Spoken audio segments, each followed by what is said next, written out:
You studied for 3 hours last night. You remembered everything. You woke up this morning and it was gone, all of it. 3 hours, vanished. A memory champion memorizes the order of a shuffled deck of cards in under 2 minutes. Then does it again and again with a different deck every single time. You think they were born with a special brain. Wrong. Every major memory champion on record started as completely average. Simon Reinhard, Alex Mullen, Nelson Dellis, average students, average grades, average forgetting. Until they learned one thing that nobody in school ever taught them. Your memory does not fail because you are stupid. It fails because you are using it exactly backwards. Most people treat memory like a camera. Point it at information, absorb it, store it, retrieve it later. That is not how memory works, not even slightly. Your brain is not a camera, it is a reconstruction machine. Every time you remember something, your brain rebuilds it from scattered pieces stored across different regions simultaneously. And every time you try, memorize by rereading, re-highlighting, and reviewing the same material over and over, you are feeding a machine that was never designed to work that way. You are pouring water into a bucket with holes in the bottom and wondering why it keeps emptying. Schools made this catastrophically worse. Sit down. Read the chapter, highlight the important parts, review your notes before the test, reread everything the night before.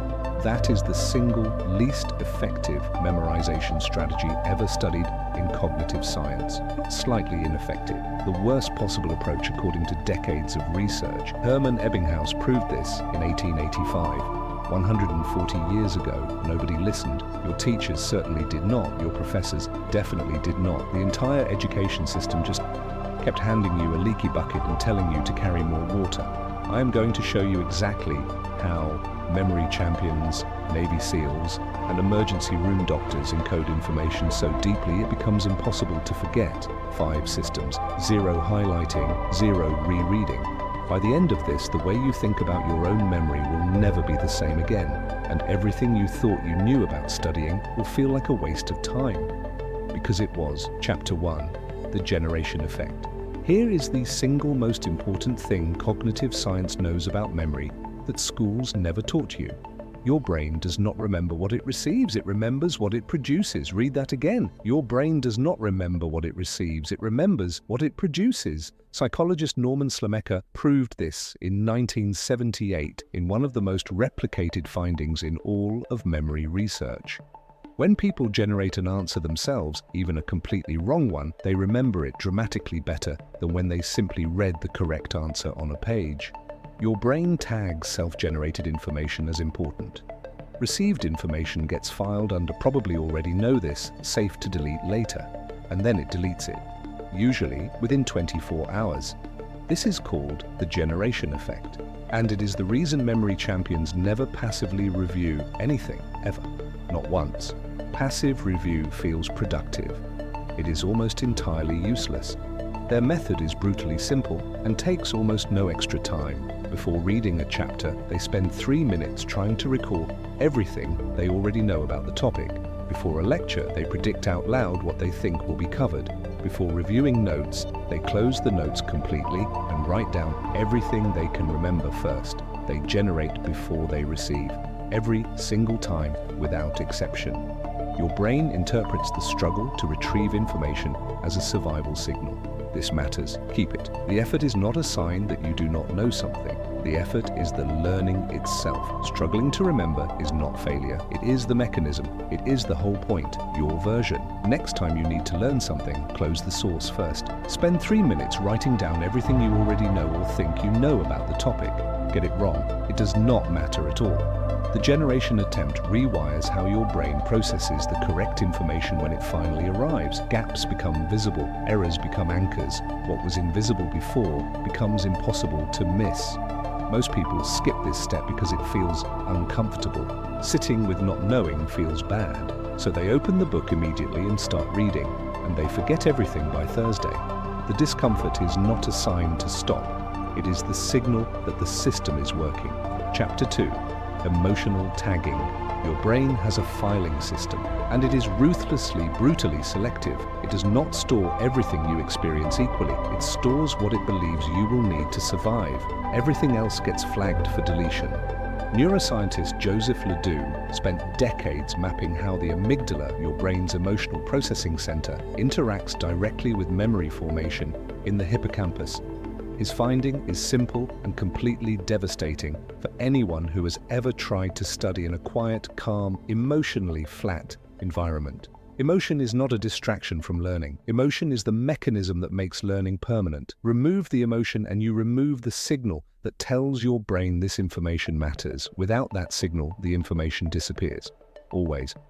The stronger the emotional response attached to a piece of information at the moment of encoding, the deeper it gets stored and the longer it survives. This is why you remember exactly where you were and what you were doing when something shocking or terrifying happened, but you cannot remember what you had for lunch 4 days ago.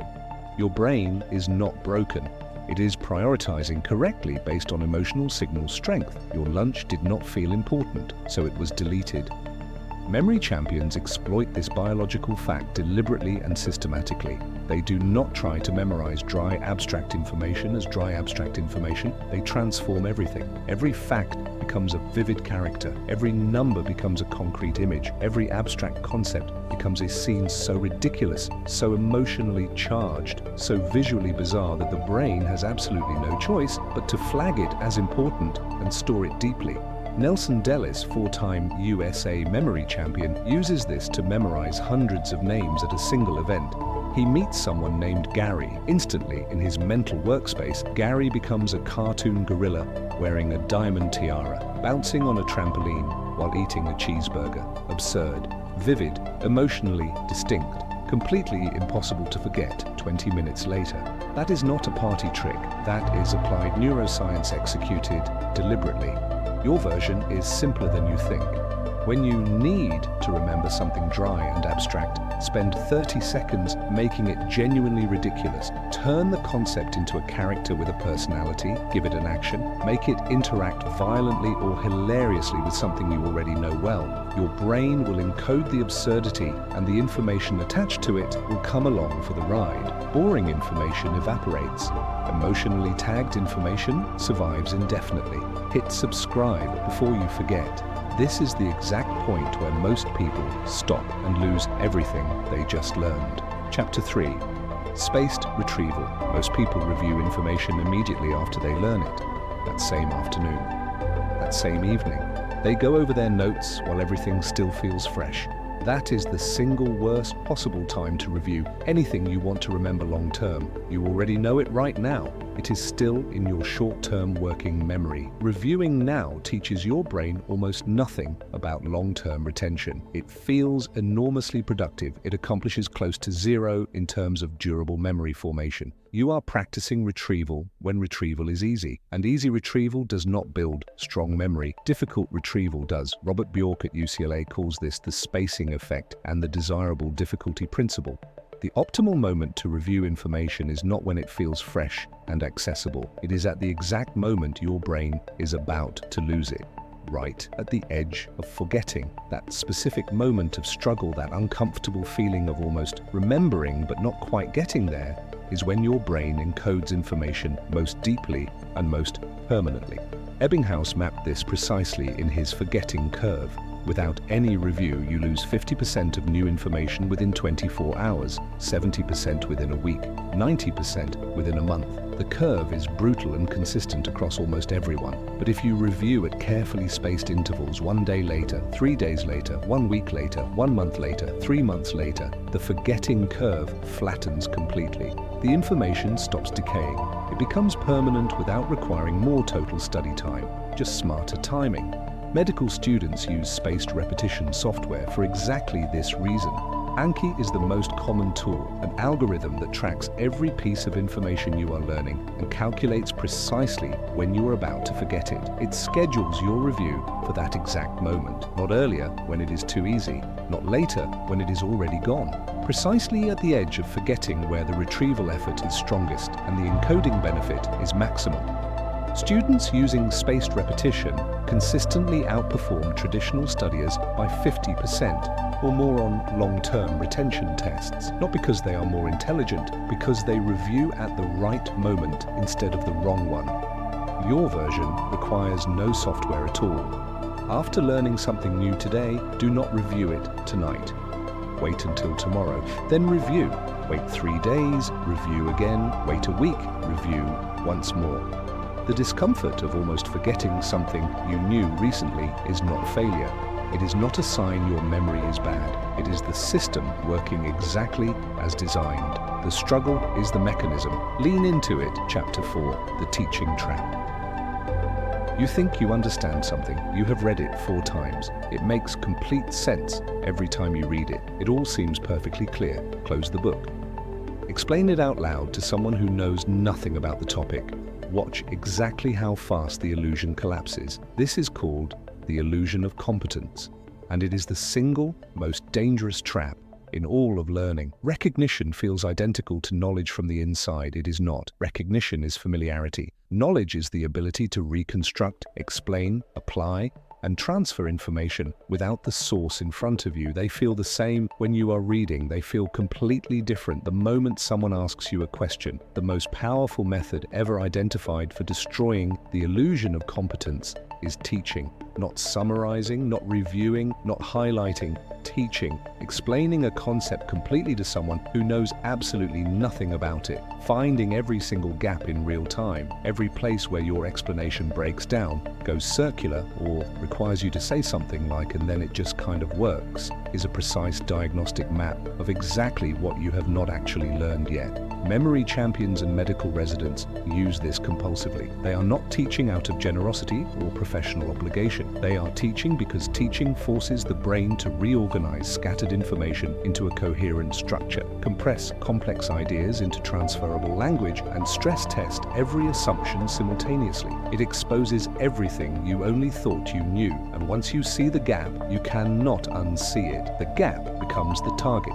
The Feynman technique formalizes this exactly. Richard Feynman, Nobel Prize-winning physicist and one of the most effective learners in scientific history, had one rule. If you cannot explain it simply, you do not understand it. Not mostly understand it, not basically understand it. You do not understand it. Go back, find the gap, fill it, explain again, repeat until the explanation is so clear a 12-year-old could follow it without confusion. Your version. After learning anything new, close every source and explain it out loud as if you are teaching someone who knows nothing. Record yourself on your phone if no one is available. Listen back. Every hesitation, every vague phrase, every moment where you say something like, "You know what I mean," is a gap.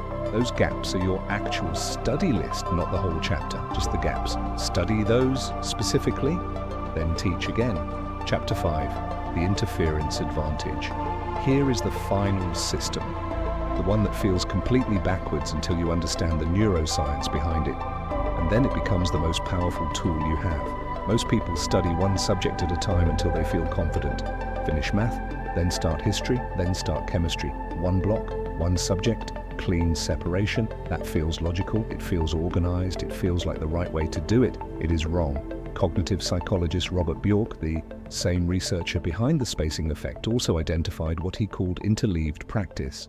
When you mix multiple subjects or multiple problem types within a single study session, your performance during the session feels worse. You feel more confused, you feel less confident, you feel like you are learning less effectively, you are actually encoding dramatically more deeply. Here is why. When you block study one subject, your brain uses the same retrieval pathway repeatedly until it becomes automatic. And that feels like learning. It is actually just repetition within a cached pathway.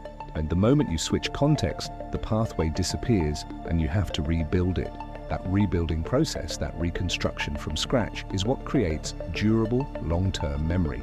The confusion is not a problem to eliminate. The confusion is the biological mechanism of deep encoding. Medical schools accidentally discovered this through their clinical rotation structure. Students who rotated between specialties while still in training outperformed students who completed one specialty fully before moving to the next. Not because the rotation students were smarter, because their brains were constantly forced to reconstruct knowledge rather than simply repeat cached pathways. Your version. Within a single study session, deliberately mix at least 2 different subjects or 2 different problem types. Do 30 minutes of one subject, switch to another completely different subject for 30 minutes, then return to the first. Your performance during the session will feel worse. Your retention 1 week later will be dramatically better. Embrace the confusion. It is not the enemy of learning, it is the engine of it.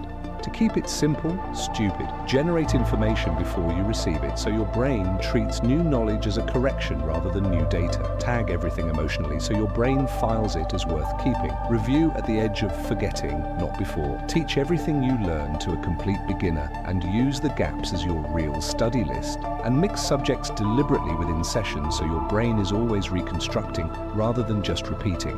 Your memory is not broken. It never was. You were just handed the wrong tools and told to work harder with them. Now you have the right ones. Here is the problem though. You can build a perfect memory for everything you study and still lose to someone who knows how to learn the right things in the first place.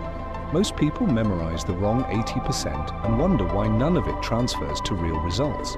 That is why I made this video breaking down exactly how to identify the crucial 20% worth learning in any subject, so none of this memory work goes to waste. Watch it next.